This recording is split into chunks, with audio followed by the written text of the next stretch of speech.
प्रभु यीशु मसीह के नाम में आप सबको जय मसीह। मैं हूं 9 मिनट सवर और गवाही टीवी यूट्यूब चैनल को सपोर्ट करने के लिए और गवाही टीवी यूट्यूब चैनल के लिए प्रार्थना करने के लिए हृदय से मैं आप सबका धन्यवाद देना चाहता हूं। परमेश्वर आप सबको आशीष दे। परमेश्वर को मैं बहुत धन्यवाद देता हूं क्योंकि आज के समय में, वर्तमान समय में मैं बहुत सारे लोगों से, मतलब हमारे भारत के हर एक राज्य से लोग इस गवाही टीवी यूट्यूब चैनल को देखकर आप सब लोग आशीषित हो रहे हैं।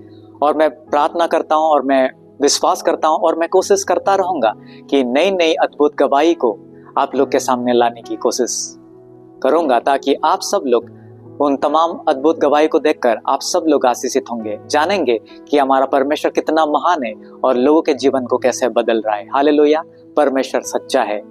हम समय को ना गवाते हुए हम सीधा आगे जाएंगे और हमारे गवाही टीवी यूट्यूब चैनल में हमारे बीच में एक नई गेस्ट है, ब्रदर कृष्णा सकलानी, जो देहरादून से है।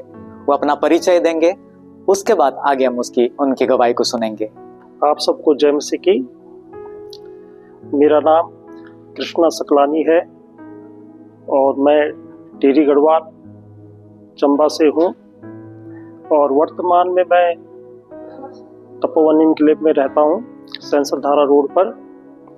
और मैं प्रभु को धन्यवाद देता हूँ कि परमेश्वर ने मुझे ये अवसर दिया कि मैं आप सबके बीच में अपनी गवाही को बांट सकूं। मैं प्रभु को धन्यवाद देता हूं और भाई 9 मिनट को भी धन्यवाद देता हूं कि उनके गवाही टीवी चैनल के द्वारा मेरी ये गवाही आप तक पहुंचे। मैं इसके लिए धन्यवाद देता हूं परमेश्वर का। Thank you so much brother Krishna, अपना परिचय के लिए और हमारे गवाही टीवी यूट्यूब चैनल में आने के लिए। और हम चाहेंगे सीधा हम आपकी गवाही को सुनेंगे। इस समय हमारे जो ऑडियंस है, जो लोग हैं अलग अलग राज्य से, हमारे भारतवर्ष से आपके गवाही को सुनेंगे।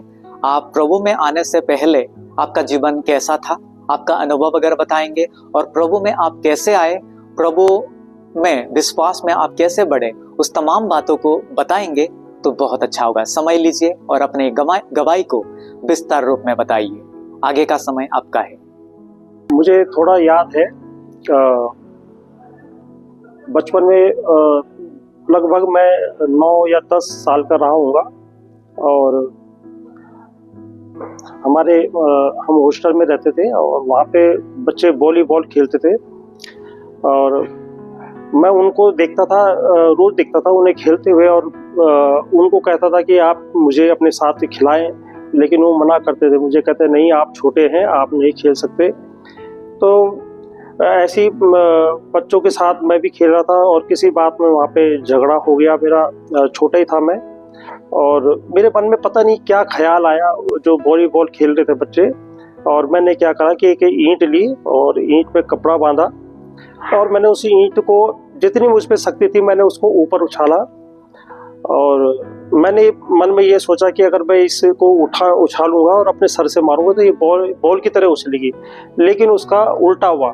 वो ईंट जो है वो मेरे सीधे सर पे गिरी और मेरा सर जो है फट गया, लहूलुहान हो गया और काफ़ी दिक्कतों का सामना करना पड़ा मुझको। मेरे माता पिता मुझे डॉक्टर के पास ले गए, पट्टी करवाई सर पे, सब कुछ ठीक हो गया। लेकिन मेरा उसके बाद क्या है कि मेरा दिमाग जो है वो गड़बड़ हो गया, क्योंकि मुझे भूलने की आदत होगी। मुझे कुछ समझ भी नहीं आता था कि सामने वाला व्यक्ति क्या कह रहा है। अगर आपने मुझे कहा है कि एक चम्मच लेके आओ और मैं वहाँ चम्मच लेने चला भी जाऊँ, लेकिन मुझे वहाँ पे जाके मैं भूल जाता कि मुझसे क्या मंगाया। तो मेरी ऐसी स्थिति हो गई थी। उसके बाद मेरा इलाज हुआ, दवाइयाँ चली। तो जब तक दवाई का असर रहता था तब तक तो मैं ठीक रहता था। उसके बाद लेकिन जहाँ दवाई खत्म हो गई उसके बाद दवाई का कोई असर नहीं होता था मेरे ऊपर। तो मेरे दिन ऐसे बीतते चले गए, धीरे धीरे बीतते चले गए और मैंने स्कूल की पढ़ाई भी मैं नहीं कर पाया और मेरे मन में मुझे पढ़ाई में अच्छी रुचि नहीं थी मुझको और धीरे धीरे ऐसे बड़ा होता गया। और एक तरफ से कह लीजिए कि मैं बुद्धू बच्चा था और मेरा विशेष पढ़ाई में मतलब मन नहीं लगा मेरा, क्योंकि मुझे कुछ समझ में ही नहीं आता था। है ना। और मेरे मम्मी ने मुझे स्कूल में भर्ती किया कि पढ़े लिखे, पर लेकिन मेरा कुछ समझ में नहीं आता, क्योंकि मेरी मानसिक जो स्थिति थी वो बहुत ख़राब थी। लेकिन दवाई खाने के कारण मेरा दिमाग थोड़ा ठीक रहता था। तो इस तरह से समय बीतता चला गया और मेरे पापा का देहांत हो गया और हम लोग अकेले छूट गए। और हमारे परिवार में किसी ने मदद नहीं की। मेरी मम्मी अकेली थी और सारा बोझ जो है उनके कंधों पे आ गया और उन्होंने अकेले हम सबको संभाला। हम 4 भाई बहन थे। हम सारे भाई बहनों की परवरिश उन्होंने ही की, उन्होंने पढ़ाई लिखाई सब कुछ कराया और हमारे दिन ऐसे ही बीतते चले गए। और एक समय आया कि हमने जमीन लेने की सोची कि हम जमीन ले। तो जमीन के लिए पैसा था ही नहीं, बड़ी मुश्किल से, मतलब बड़ी मुश्किल हुई पैसा निकालने में, मतलब नहीं मिल पाया। तो लेकिन क्या है कि हमने बहुत इंतज़ार किया और धीरे धीरे करके एक समय आया कि हमने ज़मीन ली सैंसुधारा रोड पे। और फिर भी हमने सोचा कि इसे हम बनाएंगे मकान, लेकिन पैसा नहीं था अपने हाथ में। तो काफ़ी हमने मेहनत की, काफ़ी कुछ संघर्ष किया। मैंने बचपन से मैं काम करता हुआ आ रहा हूँ, है ना। ऐसा कोई जगह नहीं है जो मैंने जहाँ काम ना किया हो और मुझे हर चीज़ का नॉलेज है।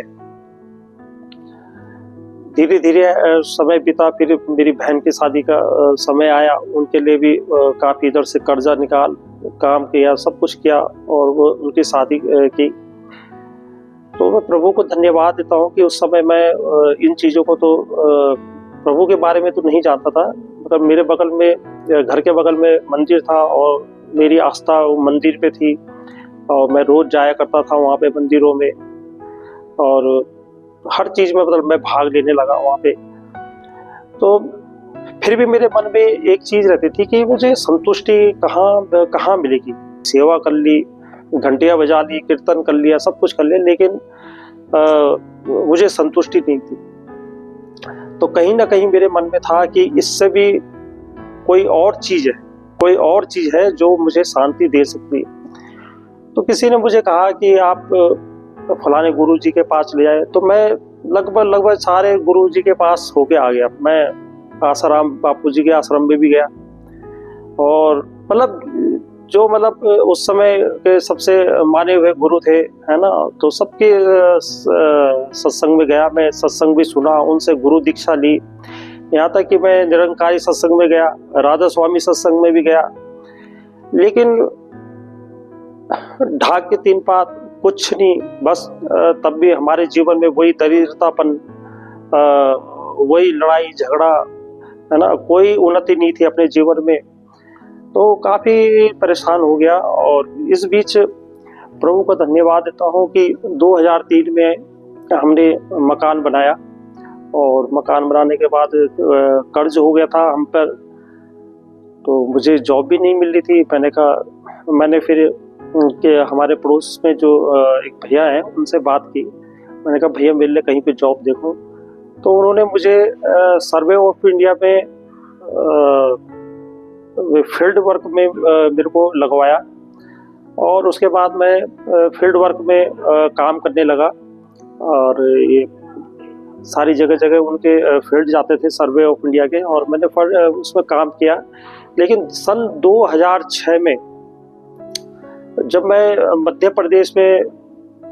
प्रदेश गया और वहाँ से सर्वे ऑफ इंडिया का जो कार्य था वो शुरू होना था, और वहाँ से शुरू हुआ जब वो काम, तो हम उस काम को करते करते करते जब हम काफ़ी नागपुर तक जाना था अपने, तो इस बीच बैतूल एक जगह है और लगभग दोपहर 11 बजे के करीब जब मैं उस जगह से गुजर रहा था, तो एक जगह शायद चर्च ही था वो, तो सीढ़ी के बगल में एक जगह थी, उसमें लिखा हुआ था कि हे बोझ से दबे लोगों तुम मेरे पास आओ, मैं तुम्हें शांति दूंगा।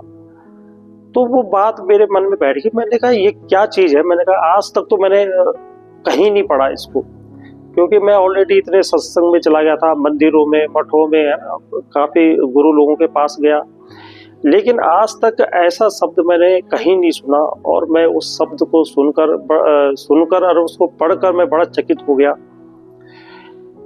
वो शब्द जो है वो मेरे मन में घर कर गई और मैं उसके बारे में सोचता रहा।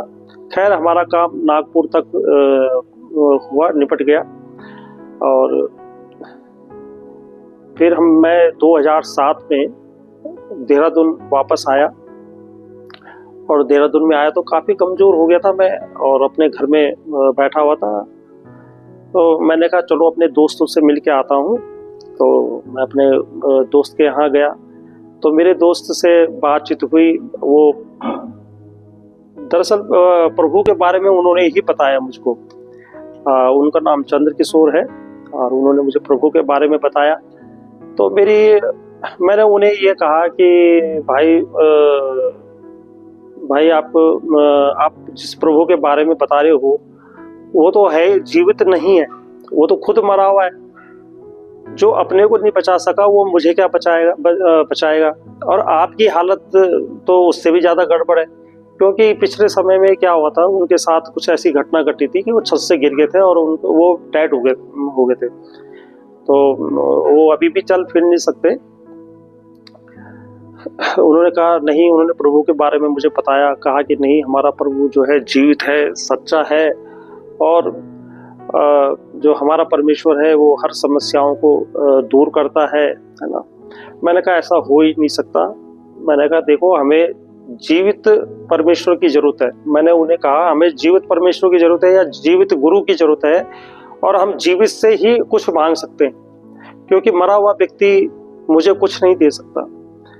उन्होंने मुझे काफ़ी समझाया, मैं नहीं समझा उनकी बातों को। और मैंने कहा भैया मुझे लगता नहीं कि मैंने कहा तुम गलत रॉन्ग तरफ जा रहे हो, आप गलत जगह जा रहे हो आप, क्योंकि आपका प्रभु जो है आज से कई साल पहले मतलब वो सूली पे ख़त्म हो गए थे। और आप, मैंने कहा अभी भी वहाँ जा रहे हो, आपने ये मूर्तियाँ लगा रखी है, तो ये ठीक थोड़ी है। तो दरअसल क्या है, मैं उस समय सत्संग में जाता था, तो उन चीज़ों को मैंने मुझ पर काफ़ी अभ्यास करता था। मैं उन चीज़ों को पढ़ता था और मुझे बहुत अच्छा लगता था उसमें। हाँ, ये है कि पूजा पाठ मैंने छोड़ दी थी, क्योंकि मैं कबीरदास जी के दोहों को मैं काफ़ी पढ़ा करता था। तो उसमें मुझे एक पंक्ति बड़ी अच्छी लगती थी कबीरदास जी के, उसमें कि मोह को कहाँ ढूंढे बंदे, मैं तो तेरे पास में, है ना। तो मैंने कहा, क्योंकि ये इतना अच्छा लगा कि सच में इसमें कहा है कि भाई तुम मुझे इधर उधर कहाँ ढूंढने जाता है, मैं तो तेरे ही पास में हूँ। तो लेकिन उसका अर्थ मुझे उस समय तो मालूम नहीं लगा ठीक से, लेकिन जब मैं प्रभु में परमेश्वर ने मुझे अपने पास बुलाया तो तब मुझे उसके बारे में पता चला। और पता कैसे चला, क्योंकि मेरे दोस्त ने मुझे बोला कि भाई ऐसा है कि हाँ, जनवरी के समय की बात है, उन्होंने कहा कि ऐसा है कि आप इस संडे को आना और हम चर्च में जाएंगे। मैंने कहा ठीक है। मैं सुबह तैयार होके आया और उनके घर में आया, तो उन्होंने कहा भाई मेरी तबीयत खराब है कि इस संडे को नहीं जा पाएंगे। मैंने कहा कोई बात नहीं, मैं घर चला गया अपने। फिर दूसरे संडे को आया मैं, दूसरे संडे को भी उन्होंने कहा कि मेरी तबीयत खराब है, मैं नहीं आ पाऊंगा। मैंने कहा कोई बात नहीं, फिर मैं चला गया।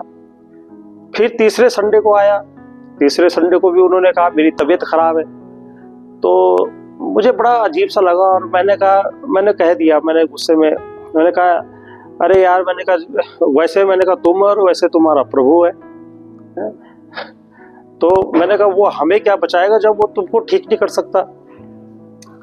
तो भाई ने कुछ नहीं कहा और उन्होंने कहा ऐसा है कि कृष्णा भाई आप अगले संडे को आना, जरूर चलेंगे। तो मैं घर आ गया और थोड़ा गुस्सा भी था। मैंने कहा क्या यार, अजीब आदमी है। खैर अगले संडे भी मैं तैयार हुआ और मैं पहुंच गया। तो उस दिन उस भाई की थोड़ा तबीयत ठीक थी और उन्होंने ऑटो बुक किया और मुझे कहा कि भाई अब चलो आप। तो मैं उनके साथ आया और ग्रीन वैली में चर्च लगता था और वो मुझे लेके आए और ऑटो में, और जैसे मैं भाई और मैं वहाँ सीढ़ी पे ऊपर चढ़े और जैसे मैंने चर्च की दहलीज पे पैर रखा, मुझे ऐसे लगा कि मेरे ऊपर से जो वर्षों वर्षों का जो भार है वो उतर गया एकदम से। मतलब इतनी अच्छी शांति मिली ना मुझे, इतनी अच्छी शांति मिली कि वो शांति जिस चीज की तलाश में मैं काफी समय से घूम रहा था, काफी गुरुओं के पास गया था, काफी बाबा लोगों के पास गया था, है ना, और काफी लोगों ने मंत्र उच्चारण करने के लिए दिया कि आपको ये करना है, आपको ये करना है, उससे शांति होगी, सुख होगा। क्योंकि जो शांति परमेश्वर देता है ना, वो शांति आपको कोई नहीं दे सकता। आप इस दुनिया में कहीं भी घूम कर आ जाए, आपको शांति कोई नहीं दे सकता, वो प्रभु के सिवा कोई आपको शांति नहीं सकता। क्योंकि सच्ची शांति जो है वो प्रभु यीशु मसीह में ही है। उस दिन मुझे समझ में आया कि जो वचन मैंने पढ़ा था कि हे बोझ से दबे लोगों, तो मेरे पास आओ, तो मैं शांति दूंगा, विश्राम दूंगा। और मुझे उस दिन पता चला, मैंने प्रभु को बहुत बहुत धन्यवाद देता हूँ कि सच में उस दिन मैं ऐसा था कि जैसे क्या कहते हैं कि मतलब मेरे पाँव जो थे जमीन पर नहीं थे। मतलब मैं कुछ अपने को कुछ अलग ही महसूस कर रहा था। मैं प्रभु को धन्यवाद देता हूँ। उस दिन बहुत अच्छे वहाँ पे स्तुति गान हुआ प्रभु का, प्रभु की महिमा हुई, मैंने प्रभु के वचन भी सुने और इस तरह से मैंने प्रभु को महसूस किया। मैंने कहा इस सच्ची शांति जो है वो तो प्रभु में ही है। ये मंत्र हैं, इनमें नहीं है वो चीजें। ये जो मानसिक क्रियाएं बताते हैं, 4 विधियां बताते हैं, ये कोई नहीं है।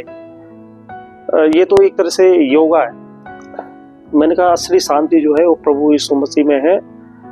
तो मैं यही कहता हूँ आप सबको, जितने भी भाई बहन मेरे मुझको सुन रहे हैं, कि आप अपने मन को एकाग्र करिए और प्रभु यीशु मसीह की तरफ ध्यान लगाएं, क्योंकि सच्चा परमेश्वर वही है।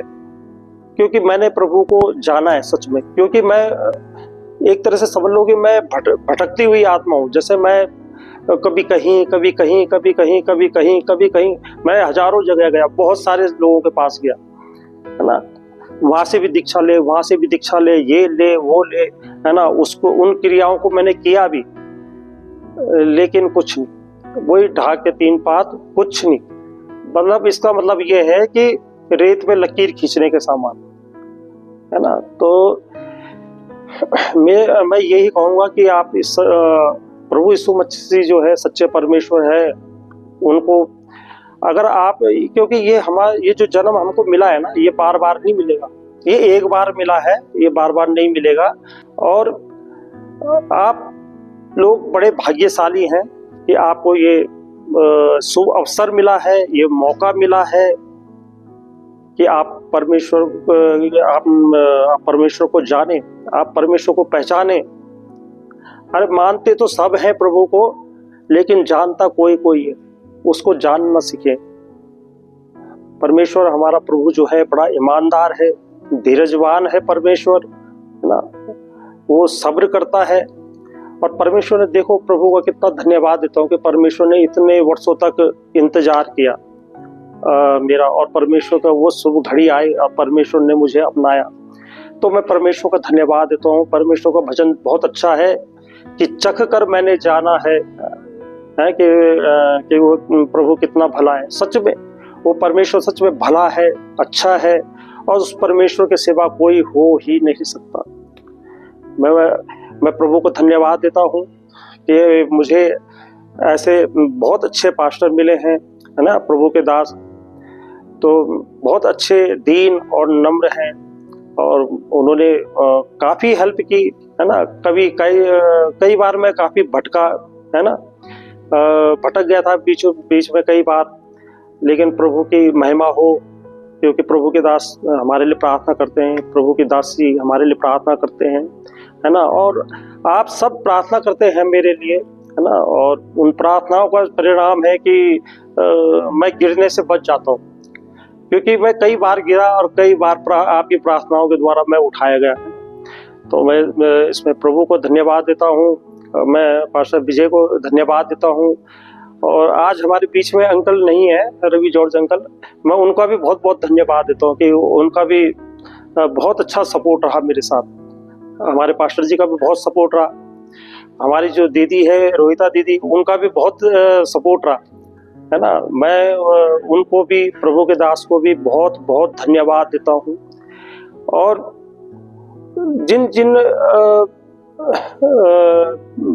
भाइयों ने मेरी मदद की, है ना, मदद की, किसी भी तरह की मदद की मेरी, मैं सच कह रहा हूँ कि प्रभु यीशु मसीह के नाम से, कि उनकी मदद जो उन्होंने मेरे लिए मदद की है, जो सेवा की है मेरे लिए, वो व्यर्थ नहीं जाएगी। उसका फल, उसका रिजल्ट उनको जरूर मिलेगा। तो मैं प्रभु को महिमा देता हूँ। बहुत सारी बातें हैं और अगर कहने लगूँ तो कभी खत्म ना हो। तो आप, मेरा यही अनुरोध है आप सबसे, आप भटके ना, आप भटके ना। आपने जो राह पकड़ी है प्रभु की, उस परमेश्वर, उस सच्चे परमेश्वर की ओर लगे रहे, क्योंकि आंधी और तूफान तो आएंगे और वो तुम्हें विचलित कर देंगे, लेकिन आपको विचलित नहीं होना है। आपके साथ प्रभु यीशु मसीह है। आप उस जिंदा खुदा आपके साथ है। आप विचलित ना हो, क्योंकि ये आंधी तूफान तो आएंगे हमारे जीवन में, लेकिन हमें थोड़ा ठहरना है और ये आंधी तूफान सब खत्म हो जाएंगे, सब चले जाएंगे प्रभु यीशु मसीह के नाम से। तो सभी भाई बहनों को मेरा यही संदेश है, जितने भी लोग मुझे सुन रहे हैं, मेरा यही संदेश है आप सबको कि आप प्रभु को जाने, पहचाने और प्रभु पे विश्वास करें, क्योंकि उसके अलावा कोई है ही नहीं, कोई नहीं है। क्योंकि मैंने बताया ना आप सबको कि मैं ऐसा भटकता हुआ प्राणी हूं कि मैं हर जगह गया हूं, है ना। मैं तो ब्राह्मण फैमिली से हूं, हमारे घर में तो सारे कर्मकांड होते हैं वहाँ पे, है ना। तो हमारे यहाँ तो काफी चीजें होती थी, काफी पूजा पाठ सब चीज होती थी। पूजा के घर की शांति के लिए, है ना, घर के परिवार के लिए सब अच्छा हो, बढ़िया हो, तो कुछ ना कुछ मतलब देखो पूजा पाठ वहाँ वो करते रहते थे, और ठीक है, अच्छी बात है। अब हम उस पूजा पाठ में रहे, लेकिन ये है कि क्या है कि सच्ची शांति कहीं मिली नहीं मुझे, मतलब कहीं ना कहीं कुछ कसर रहा। तो वो पूजा पाठ भी क्या है कि कुछ दिन के लिए, मतलब 1 महीने के लिए, 2 महीने के लिए, 3 महीने के लिए, उसके बाद क्या। लेकिन परमेश्वर की जो शांति है ना, जो आज है वो कल भी है और अनंत काल तक रहे। तो परमेश्वर की महिमा हो, परमेश्वर का धन्यवाद हो। मैं ज्यादा कुछ नहीं कहूंगा, बस मैं यही कहूंगा कि प्रभु में बने रहो और प्रभु के मार्ग में चलो, क्योंकि प्रभु का मार्ग जो है सत्य है ना। और आप लोग विचलित ना हो, क्योंकि तूफान भी आएगा, अंधकार भी आएगा, घोर विपदाएं आएंगी, ऐसी चीजें आएंगी, पत्नी किस चीज का सामना करना पड़ेगा। लेकिन आप डरना मत, क्योंकि परमेश्वर हमारा जीवित खुदाबंद यीशु है, उस पर विश्वास रखना और वो प्रभु आपकी नैया को पार लगाएगा। वाकई में आपका जो गवाही है बहुत ही अद्भुत है। मैं परमेश्वर का धन्यवाद देता हूँ इस सुंदर गवाही के लिए, कि आपके मुंह से सुनकर मुझे बहुत अच्छा लग रहा है कि आपने कहा कि यीशु मसीह जो हमें शांति देता है, इस दुनिया में कोई हमें वैसा शांति दे नहीं सकता। और आप परमेश्वर के वचन के अनुसार आप जान गए, एक बुझ से दबे हुए लोग मेरे पास आओ। जब आप यीशु मसीह को जानने लगे, विश्वास में आ गए, उसके बाद आप जान गए कि आखिर ये परमेश्वर का वचन क्या कहना चाहता है। तो परमेश्वर का धन्यवाद हो इस अद्भुत गवाही के लिए, आपकी अद्भुत उपदेश के लिए, एडवाइस के लिए, जो इंस्ट्रक्शन के लिए, जो हमारे मसीह भाई और बहनों को और जो लोग यीशु मसीह को नहीं जानते हैं, जो अपने जीवन में संघर्ष कर रहे हैं, जैसे ब्रदर कृष्णा अपने जीवन में परमेश्वर को चख लिया, वैसे ही प्रियो आप भी अपने जीवन में परमेश्वर को खोजिए, क्योंकि वो सत्य परमेश्वर है। आप परमेश्वर को खोजेंगे, परमेश्वर आपके सामने प्रकट होगा। हालेलुया। अगर आप अपने जीवन में शांति महसूस करना चाहते हैं, अपने जीवन में आपको शांति और आनंद की जरूरत है, आप परमेश्वर को पुकारिए। परमेश्वर ब्रदर कृष्णा के जीवन में जैसे अद्भुत शांति देकर आशीषित किया, वैसे ही परमेश्वर आपके जीवन को अद्भुत शांति से भर देगा। और धन्यवाद। इसी प्रकार आपका परमेश्वर आपके जीवन में भी अद्भुत काम किया और आपका विश्वास और मजबूत होने लगा। तो बहुत बहुत धन्यवाद आपके गवाही के लिए। प्रिय, मैं विश्वास करता हूँ ब्रदर कृष्णा के अद्भुत गवाही के द्वारा हम सब लोग आशीषित हुए। गवाही टीवी यूट्यूब चैनल को लाइक करें, शेयर करें, कमेंट करें और सब्सक्राइब करें, और अपना प्रेयर रिक्वेस्ट को भी हमारे कमेंट बॉक्स में आप हमें बता सकते हैं। अंत में अपना ख्याल रखिए और परमेश्वर में निरंतर बढ़ते जाइए। Praise God.